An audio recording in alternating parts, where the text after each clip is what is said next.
Es una satisfacción recibir en RPP a una compatriota peruana, la señora Pilar Cisneros, emigrada a Costa Rica en los años 70, que se convirtió, y lo puedo decir porque yo estaba allá y porque he visto, en la gran figura de la televisión de Costa Rica durante varias décadas, al término de las cuales incursionó el año pasado en la política, en la fórmula que llevó a la presidencia de la República al actual presidente Rodrigo Chávez. Ella es en este momento jefa de la fracción parlamentaria oficialista. Y a ese título es una figura política que, según algunas encuestas, es la que más popularidad tiene. Señora Pilar Cisneros, bienvenida a su país de origen, a su país natal. Muchas gracias, don Fernando. Para mí es un placer. Uno nunca olvida dónde nació. Yo tengo 4 hermanas aquí y me siento, pero plenamente orgullosa de dónde vengo. Y sin embargo, ha hecho una carrera en la televisión costarricense, se hizo temer, porque a lo largo de varias décadas fue una persona implacable, una persona crítica y una persona respetada unánimemente. Cuando entró a la política hace un año, comenzaron los disparos contra usted. Sí, y algunos de esos disparos eran por su origen extranjero, sí, es decir, peruano. Sí, pero, señor, ¿sobrellevó eso con alguna facilidad o no? Sí, claro. Es que yo siempre digo que uno tiene que estar ubicado, quién es, de dónde viene y hacia dónde va. Y yo jamás en la vida voy a regañar ni a avergonzarme, ni mucho menos, del orgullo que me causa haber nacido en este país. Entonces, he trabajado más de medio siglo a conciencia, haciendo, creo, un buen periodismo en Costa Rica, y eso me ha merecido el respeto de los costarricenses.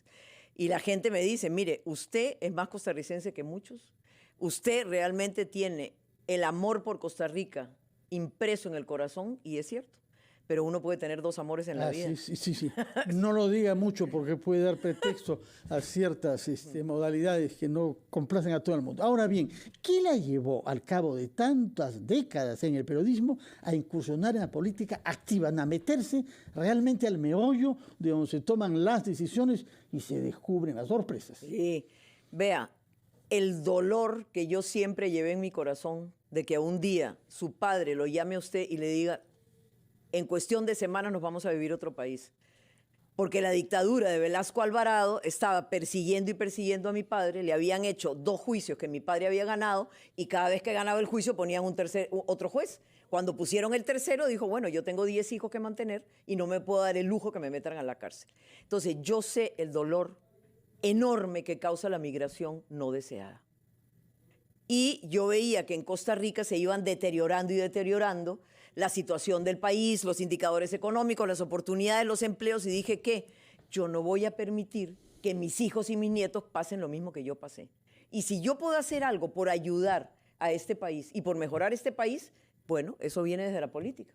Y así es como entró a la política. Sí, señor. ¿Y cómo es que tomó contacto con este candidato? Hay que decir un poco particular, sí, porque es una persona que, si bien, como usted, había nacido en Costa Rica, su país, había vivido fuera 30 años. No tenía casi experiencia real del trabajo en Costa Rica, porque es un hombre que ha hecho un doctorado en los Estados Unidos y después partió al Asia, en donde trabajó para el Banco Mundial. Y a una cierta edad regresa a su país y decide oponerse a toda la clase política, percibiéndola como corrupta e incompetente, y ganó las elecciones con su respaldo. Sí, señor, así fue, efectivamente. ¿Por qué? Porque Rodrigo Chávez regresa a Costa Rica y percibe exactamente lo mismo que yo estaba percibiendo. ¿Hacia dónde está caminando Costa Rica? Hacia el despeñadero. De ser uno de los países más igualitarios del mundo, nos convertimos en uno de los países más desiguales del mundo, donde cada vez había un desgarro mayor entre la gran mayoría de gente y la cúpula que se beneficiaba de esta componenda entre el poder político y el poder empresarial corrupto. Y eso no lleva a ninguna cosa buena, Fernando, a ninguna cosa buena. Entonces ahora, yo dije, bueno, la política será el medio para tratar de cambiar esto. Un punto que subraya usted es que las condiciones de la seguridad ciudadana se han degradado en Costa Rica, no por la migración extranjera, que sin embargo es más acentuada que en el Perú. Creo que 20 o 25% de los habitantes del país son extranjeros, sobre todo nicaragüenses, pero en los últimos tiempos también venezolanos, sino por el narcotráfico, que está usando a Costa Rica como placa para sus negociaciones. y esto ha ido agravándose con la impunidad de algunas instituciones. Así es, efectivamente. Costa Rica, por la situación geográfica que tiene, es el punto perfecto para que los productores de droga lleven la droga ahí y luego la manden a los mercados donde se consumen, básicamente Estados Unidos y Europa. Y los narcotraficantes saben perfectamente que Costa Rica no tiene ejército y que si bien tiene una buena policía, pues no es una policía, a ver, como el israelí o como la estadounidense, es una policía buena, pero muy civilista, muy pacifista. Entonces encontraron en Costa Rica un punto ideal para poder sacar la droga. Y usted sabe muy bien que al principio los narcos pagan con plata y después pagan con droga. Entonces se ha intensificado impresionantemente las bandas de vendedores de drogas en Costa Rica, a tal punto que los asesinatos por mantener los lugares, digamos, dominantes por cada grupo de droga, es realmente una cosa ya alarmante. Pero Fernando, igual, hace casi 20 años los chinos nos regalaron unos escáneres, regalados, al final de la administración de Óscar Arias. Pasaron 3 administraciones y nadie los instaló. Y ahí la gran pregunta es, ¿por qué? ¿Por qué? ¿Por la presión de los narcos? ¿Por la presión de los contrabandistas? Bueno, ahora Rodrigo Chávez dijo, yo los voy a instalar. Y en principio, a finales de este año, los escáneres deberían ser instalados. Como dice el presidente, si la droga no entra, si la droga entra pero es difícil sacarla, bueno, se irán a buscar otras bases de operación que no sea Costa Rica.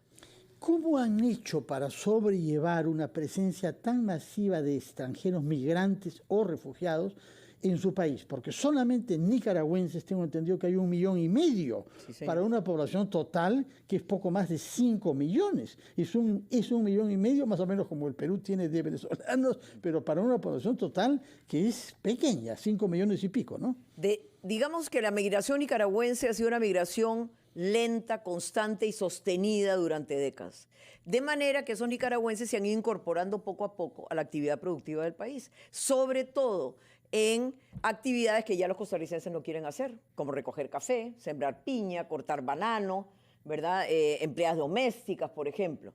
Entonces, siempre hay un roce, porque claro, tener un 20% de población migrante es duro para cualquier país y ejercen una gran presión sobre los servicios del Estado, la seguridad social, la educación, etc.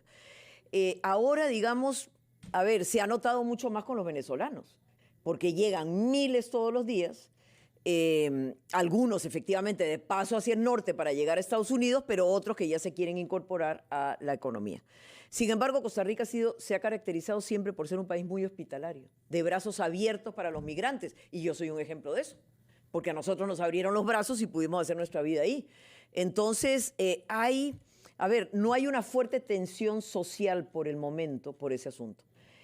Costa Rica ha sido muy clara en decir por qué a nosotros no nos ayudan. Si le dan, digamos, ACNUR y así, le dan ayuda a otros países y a Costa Rica muy poco. Bueno, recientemente nos dieron $20 millones para ayudar a atender a esos migrantes. Quisiéramos saber, porque es un tema que concierne al Perú también, ¿cómo lograron volverse miembros de la OCDE, y qué ha significado para la gestión pública de su país el ser miembro de ese club de los países con mejor gobernanza del mundo? Mire, se tomó una decisión hace muchos años y se empezó a trabajar cambiando una serie de leyes, de normativas, de manera de administrar el Estado para lograr entrar. Entramos en el 2021. Y a partir de ahí ha sido muy interesante, Fernando. ¿Por qué? Porque cuando usted se compara con los mejores países del mundo, usted está en la cola. Y dice, bueno, sí, ¿por qué estoy en la cola? Por ejemplo, somos el país OCDE que proporcionalmente más dinero invierte en educación, el 6.5%. Pero somos el país OCDE que tenemos el peor desempeño en educación. Entonces, ¿para qué sirve eso? Decir, bueno, ¿qué estoy haciendo mal? ¿Cómo es posible que yo invierta la mayor cantidad de dinero y tenga el peor resultado? Entonces, ¿qué pasa, Fernando? Uno dice, ¿qué hago mal? ¿Cómo corrijo?